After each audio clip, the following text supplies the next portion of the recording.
අයිබෝන් මගේ හැම යාළුවෙක්ටම හැමෝම හොඳින් ඉන්නව නේද? ඉතින් ඔන්න හරිම දවසට හරිම වෙලාවට මගේ අලුත් පාඩම අරන් ආවා. මගේ හැම යාළුවෙක්ටම. ඉතින් ඒ වගේම තමන්ගේ පුංචි දුවට පුතාට තමන්ටම ගෙදර ඉඳන් ඉංග්‍රීසි කතන උගන්වන්න පුළුවන්. මගේ නම් ගිරුවිනි සචිත්‍ර කරන Real Start Kids YouTube channel එකට ගියොත් යන්නේ channel එකටත් තමන්ගේ පුංචි දුවට පුතාට තමන්ටම ගෙදර ඉඳන් ඉංග්‍රීසි කතන උගන්වන්න පුළුවන්. ඉතින් එහෙනම් දැන් අපිට බලන්න පුළුවන් මොනවද අද අපිට ඉගෙන ගන්න තියෙන අලුත් ලස්සන වාක්‍ය තුන කියලා. මේවා නිකන් ලියාගෙන ඉන්න එපා. මොකද්ද කරන්න ඕනේ? හැමදාම කියනවා වගේ කට ඇරලා තනියෙන් හරි යාළුවෝ කට්ටියක් එක්ක හරි පවුලේ කට්ටිය එක්ක හරි හොඳට මේවා ප්‍රැක්ටිස් කරන්න. කට ඇරලා හිතින් නෙමෙයි. තේරුණා නේද? බලමු මොනවද අද අපිට ඉගෙන ගන්න තියෙන අලුත් ඉංග්‍රීසි වාක්‍ය තුන කියලා. බලමු එහෙනම් මොකද්ද මුල්ම වාක්‍ය කියලා. මුල්ම වාක්‍ය විදිහට තියෙන්නේ බෞද්ධ උපදේශක සභාව සමග දෙවන රැස්වීමේදී ජනාධිපතිවරයා විසින් මේ ප්‍රකාශ කරන ලදී. කොහොමද කියන්නේ බලමු. These remarks මේ ප්‍රකාශ These remarks were made. සිදු කරා කියනකොට මේ made කියන එක ගන්න පුළුවන්. These remarks were made. ඒ කියන්නේ මේ ඉවරයි සිදු කළ ඉවරයි. Were made අන්න එකයි right. These remarks ගොඩක්නේ. were කියන දාන්නේ ඒකයි. නැත්නම් was කියලා මෙතනට දාන්න බෑ. තේරුණා නේද? These remarks were made. These remarks were made by the president. කවුරු විසින්ද? විසින් කියනකොට by the president. ජනාධිපතිවරයා විසින් by the president at the second meeting.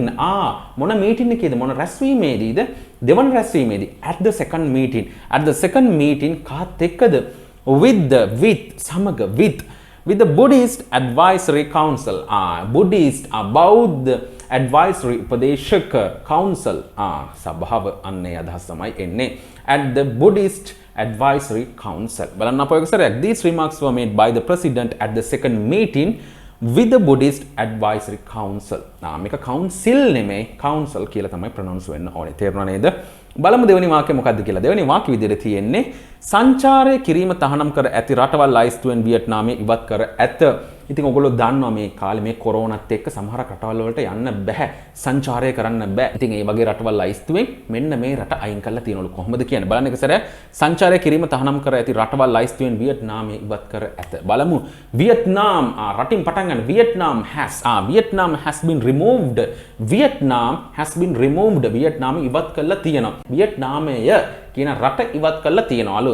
Vietnam has been removed. මොකකින්ද ඉවත් කරලා තින්නේ? From මෙන්න මේකෙන්. From කියලා දාන්න මේකෙන් කියන අදහස. From the list. මෙන්න list එකෙන්. From the list. මොන list එකෙන්ද බලමු. From the list of travel restricted countries. From the travel restricted. ඒ කියන්නේ මොකද්ද මේ? තහනම් කරන ලද කියන අදහස. Restricted countries. Vietnam has been removed from the list of travel restricted countries. ඉතින් මම හිතනවා හොඳටම තේරෙන්නේ නැති කියලා. මෙන්න මේක ඉගෙන ගන්නකො. From the list of travel restricted countries. ඒ කියන්නේ සංචාරය කරන්න එපා කියලා තහනම් කරපු රටවල් ලයිස්තුවෙන් අන්න from the list of travel restricted countries. මොකද්ද? කාවද ඉවත් කළේ? වියට්නාමය කියන රට. තේරුණාද බලන්න. Vietnam has been removed. වියට්නාමයේ ඉවත් කළා තියෙනවා කියන අදහස. මෙන්න මේ රට මෙන්න මේ ලයිස්තුවෙන් ලිස්ට් එකෙන් ඉවත් කරලා තියෙනවා කියන අදහස. Vietnam has been removed from the list of travel restricted countries. බලමු තුන්වෙනි වාක්‍යය මොකක්ද කියලා. තුන්වෙනි වාක්‍ය විදිහට තියෙන්නේ විවිධ රෝගාබාධ හේතුවෙන් නිවෙස් වලට කොටු වී සිටින පුද්ගලයන්ට එන්නත් ලබා දීම සඳහා ජංගම එන්නත් කිරීමේ වැඩසටහන් ආරම්භ කරන ලෙස ජනාධිපතිවරයා නිලධාරීන්ට උපදෙස් දී තිබේ. කොහොමද කියන්නේ මේක? බලමු. The president has instruct කරනවා කියන උපදෙස් දෙනවා කියන අදහස. The president has instructed. ඒ කියන්නේ president ජනාධිපතිවරයා උපදෙස් දීලා තියෙනවා. The president has instructed. හරිනේ? ඒක පැහැදිලි නේද? බලමු ඊට පස්සේ කොහොමද තියෙන්නේ කියලා. The president has instructed කාටද? Officials. ඒ කියන්නේ නිලධාරීන්ට officials to commence ආරම්භ කරන්න start කරන්න කියලා. ඒ කියන්නේ පටන් ගන්න කියලා. commence කියන්නේ ඒකයි. To commence මොකද්ද?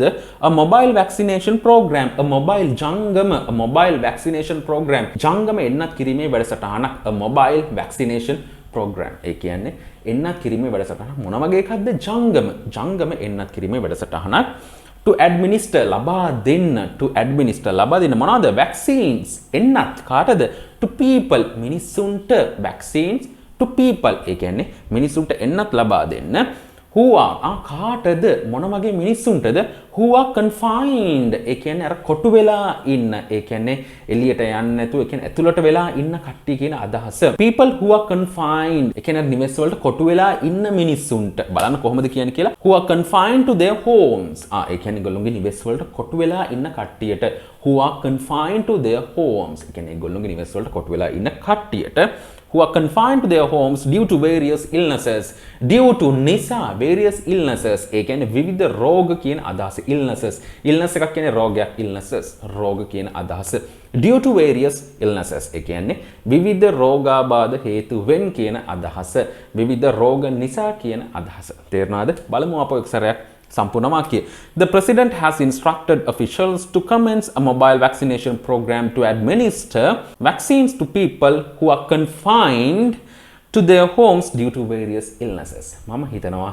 ඔය වාක්‍ය හොඳටම තේරෙන්නේ නැති කියලා ටිකක් දිගයි. හැබැයි මේක සරලව තේරුම් ගන්න. මම මේකයි පොඩ්ඩක් අර කඩ මේක කියලා දුන්නේ. The president has instructed. ඒ කියන්නේ උපදෙස් දීලා තියෙනවා කවුද?